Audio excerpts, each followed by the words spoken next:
여러분, 코살라의 말리카 왕비를 기억하나요? 내 법문이 계속 들어온 사람은 말리카 왕비 이야기를 종종 들었을 거예요. 말리카라는 말은 이카라는 건 어디에 속한 이런 뜻이에요. 말라는 꽃이에요.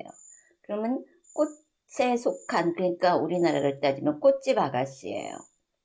근데 이 꽃집 아가씨가 친구하고 소풍을 갔어요. 그러니까 이제 점심을 차려가지고 소풍을 갔는데, 그때 저 앞에 그 탁발승 두 분이 걸어오는 겁니다. 그러니까 인도는 그때 불교 상가뿐 아니라 아주 유랑승들이 많아서 탁발승들이 다니는 것은 아주 보편적인 거리의 풍경이었어요. 그러니까 그 탁발승들을 보면은 그들에게 공약물을 나누어 주는 것도 일반 시민들의 그 일반적인 습관이었겠죠? 풍습이었겠죠? 근데 그때 그 두 분이 탁발승이 오는 걸 보면서 말리카는 굉장한 환희심을 느끼면서 그분의 한 분의 그 둘 중에 한 분에게 굉장한 환희심을 느끼면서 그분을 뵙자마자 자기 그 먹고자 했던 점심을 전부 덜어서 그분에게 드렸어요. 그리고는 왠지 모를 기쁨, 막 솟구쳐 오르면서 랄랄라 노래를 부르면서 이제 친구하고 이 어느 동산으로 가서 이제 놀고 있었어요. 그런데 정말 말리카가 행운이죠. 이 공양을 받은 분이 누구냐면 붓다였어요. 그리고 그 옆에 있던 분은 그 아난다 그 시자 스님이었던 것이죠. 그러니까 붓다인 줄 모르고 붓다에게 공양을 올린 거죠, 말리카는. 근데 붓다께서는 그 공양을 받으시고 말리카가 간 다음에 이렇게 빙그레 미소를 띄우시는 거예요. 그런데 아난다 스님이 볼 때는 붓다는 인연 없이는 미소도 짓지 않으신다 그랬거든요. 그래서 붓다는 어쩐 일로 미소를 지으십니까? 그리고 여쭤보았더니 이제 저 아가씨는 붓다께 점심을 올린 공덕으로 왕비가 될 것이다. 그런 이야기를 하시는 거예요. 아난다 스님은 수긍이 금방 안 되는 거예요. 말하자면 말리카는 천민계급인 거죠. 와이사, 상인계급이니까. 브라민, 퀴샤트리아, 바이샤, 수드라 그렇잖아요. 그 계급이. 그러니까 세 번째 계급이니까 상인계급이란 말이에요. 그러니까 아난다 스님은 가만 있어봐. 바이사 계급이 어떻게 왕비가 된다는 거지? 그러면서 금방 수긍을 안 했어요. 그러니까 우리는 저 대승권 쪽에서는 붓다는 신 중에 신인 거예요. 한마디 뭘 하면 탁탁탁탁 그냥 모든 사람들이 다 수긍하고 엎드리고 이럴 것처럼 그 이미지가 박혀 있는데 이 초기 경전에 나오는 붓다의 모습은 그렇지 않아요. 가장 측근인 그 붓다의 모든 행적을 다 보고 있었던 아난다 스님마저도 붓다가 이런 말을 하면은 금방 수긍을 안 하는 겁니다. 그런 일들이 굉장히 많아요, 경전에 보면은. 그러고서 이제 갔는데 그 아가씨는 괜히 기분이 좋은 거야. 그래가지고 동산에서 노래를 부르고 있었어요. 근데 이때 그 코살라 왕이 그때 인도는 16개국으로 나뉘어져가지고 그러니까 그때나 지금이나 똑같은 것 같아. 응? 서로 싸움을 하고 있었습니다. 인간이라는 이 카인드는 싸움이 DNA에 박혀 있나 봐. 응? 그래서 근데 그날 그 싸움에 졌어요. 그래가 침울해가지고 거기를 지나가는데 어디서 아름다운 노랫소리가 들리는 거야.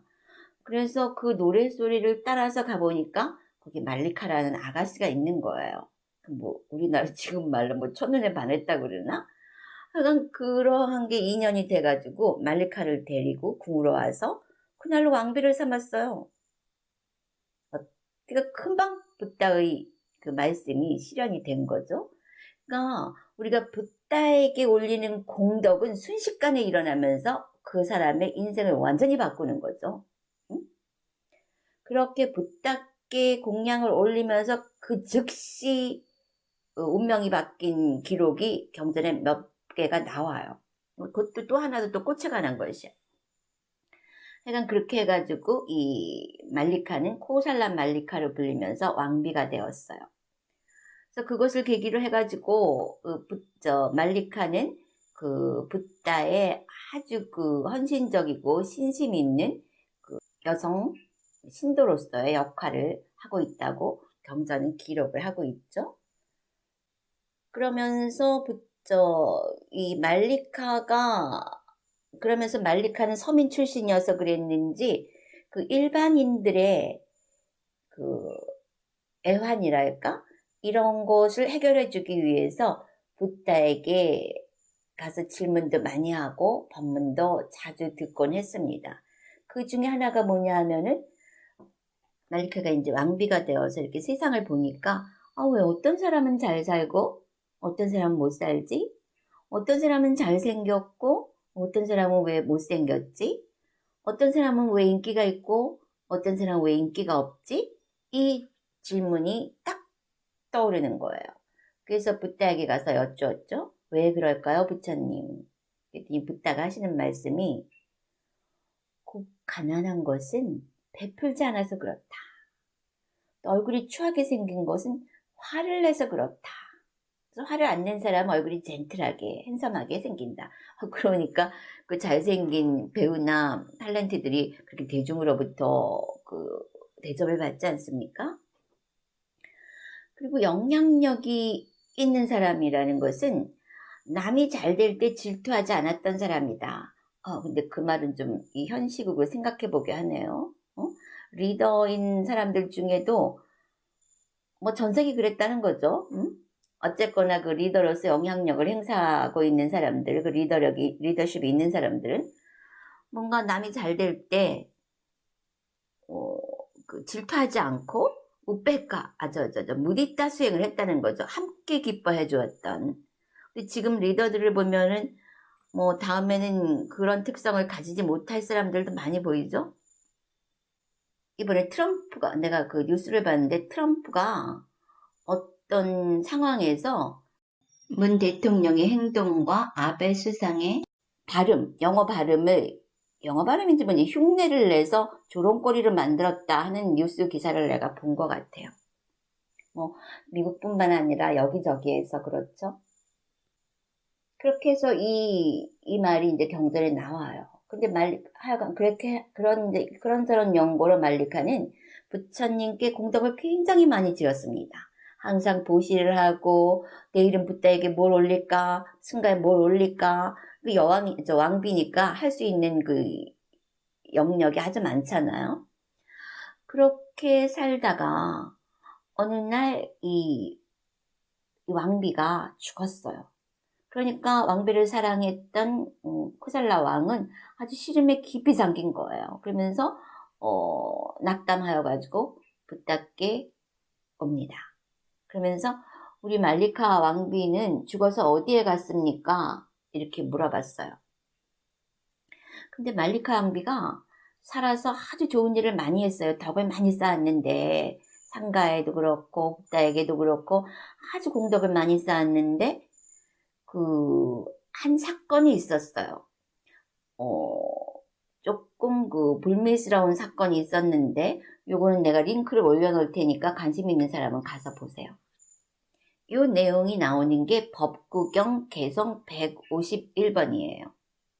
그랬는데, 이 말리카가 죽을 때, 그래서 그러한 불미스러운 일로 해가지고, 왕에게 거짓말을 했어요. 그래서 항상 그 거짓말을 했다는 자책감을 가지고 살다가 죽는 그 순간에 자기가 지어온 모든 공덕보다 자기가 잘못했던 그것이 마음에 떠오르면서 죽었어요. 그러니까 내가 이 부분에 대해서도 이제 좀 얘기를 하려고 하는데 그 죽음에 관한 것들 많은 사람들이 그것도 질문을 했어요. 스님 죽은 다음에 어떻게 되죠? 자살하면 어떻게 되나요? 그것도 내가 준비를 좀 하고 있습니다. 그래서 이 죽기 직전의 생각이 굉장히 중요해요. 그래서 말리카가 굉장히 많은 공덕을 지어서 사람들은 다 이분이 천상에 태어날 거라고 생각을 해요. 그리고 붓다의 상가, 또 붓다께 엄청난 공덕을 지었기 때문에 많은 사람들이 이 왕비는 분명히 천상에 태어나서 복락을 누릴 것이다 이렇게 생각을 하고 있단 말이죠. 근데 말리카는 죽기 바로 전에 자기가 했던 그 불미스러운 거짓말을 생각하면서 죽은 거예요. 그러니까 죽을 때 마지막 생각이 다음 생의 첫 생각이 된다는 말이에요. 그래서 말리카가 사실은 지옥에 떨어졌어요. 그것 때문에. 그랬는데 이 코살라 왕이 와가지고 질문을 하는 겁니다. 부처님, 제 사랑하는 왕비가 분명히 천국에 갔겠죠? 천상에 태어났겠죠? 지금 어디 있는지 좀 알려주십시오. 이렇게 묻는 겁니다. 그랬는데 붓다는 이미 말리카가 저 지옥에 떨어져 있는 거를 알고 있었어요. 근데 만일에 이 왕한테 지금 말리카는 지옥에 떨어져 있다 그러면 어떻게 되겠습니까? 이 왕뿐이 아니라 이 말리카의 행동을 알고 있었던 모든 불교 신도들이 아니 그렇게 공덕을 많이 쌓은 말리카가 지옥에 갔다고? 그럼 붓다가 말씀하신 공덕을 지으면은 좋은 결과를 얻는다 하는 거는 다 거짓말이구나. 까르마의 법칙은 가짜야. 막 이렇게 될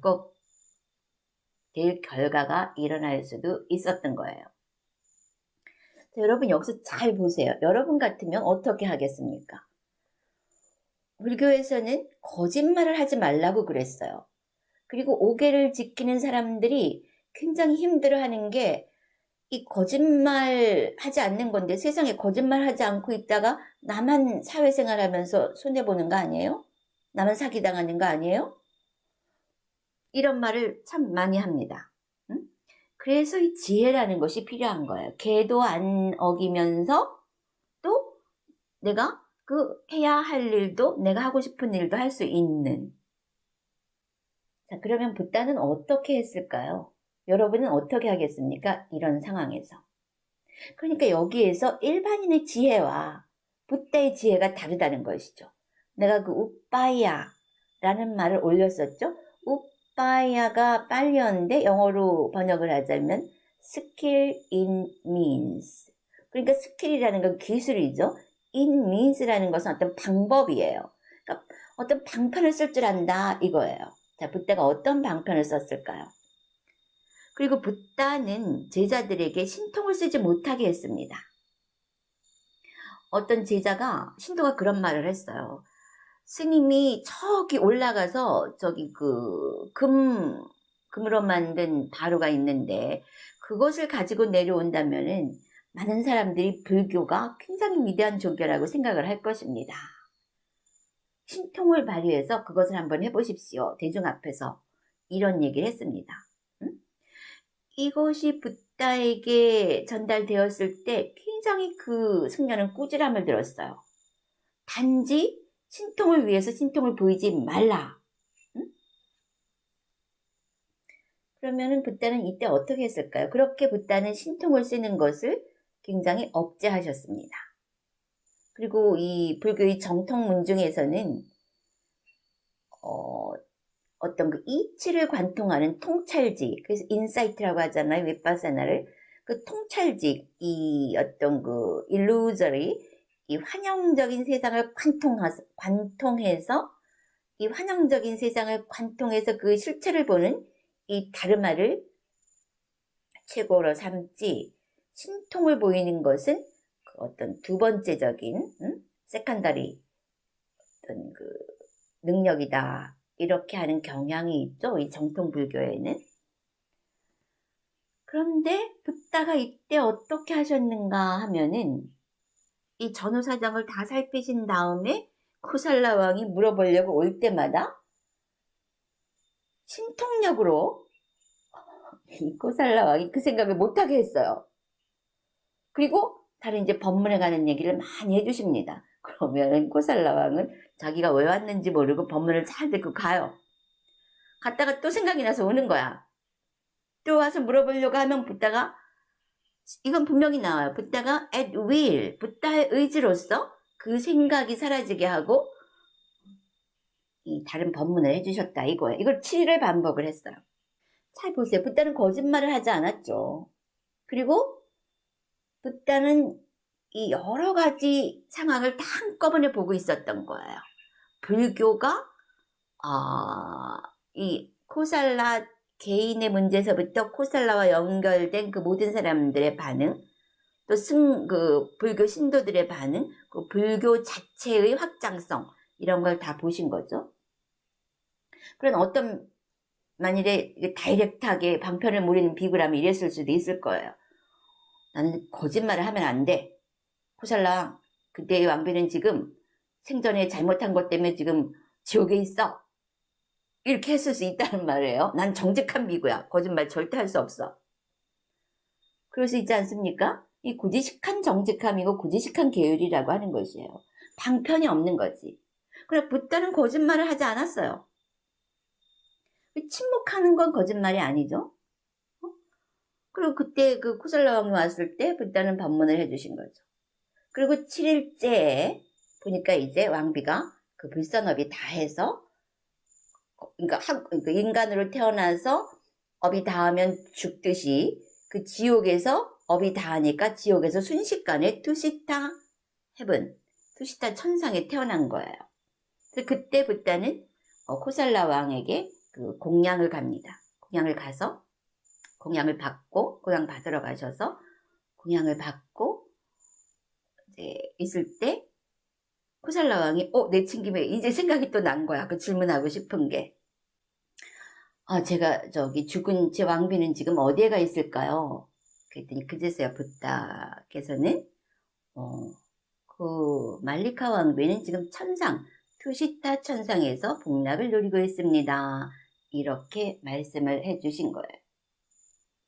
그러니까 이 이야기가 의미하는 바가 많죠. 그러니까 이런 것이 확장된 위스덤이고 지혜, 빠냐죠. 그리고 붓다가 쓰시는 방편이라고 하는 거예요. 그러니까 내가 정직하고 내가 옳다고 해서 무조건 행하는 것은 아주 낮은 지식이라고 하는 것이죠. 자, 여러분도 오빠야를 터득해 보도록 하세요. 지금 사회에서 사람들이 그러죠? 내가 이 옳은 일만 해가지고 어디 생존 경쟁에서 살아남겠나? 그러나 바로 그때야말로 우리가 빠냐, 지식을 쌓고 빠냐를 개발하고 또 그 빠냐 지혜에서 다시 오빠야, 더 많은 존재를 우리가 고려할수록 더 많은 결과를 유추할 수 있는 지혜가 있을수록 우리는 이 오빠야를 터득할 수가 있다고 하는 것입니다. 자, 이렇게 붓다는 다른 그 아라한이나 그런 일반적인 지식하고는 다른 오빠야라는 방편을 가지고 있다고 하는 것입니다.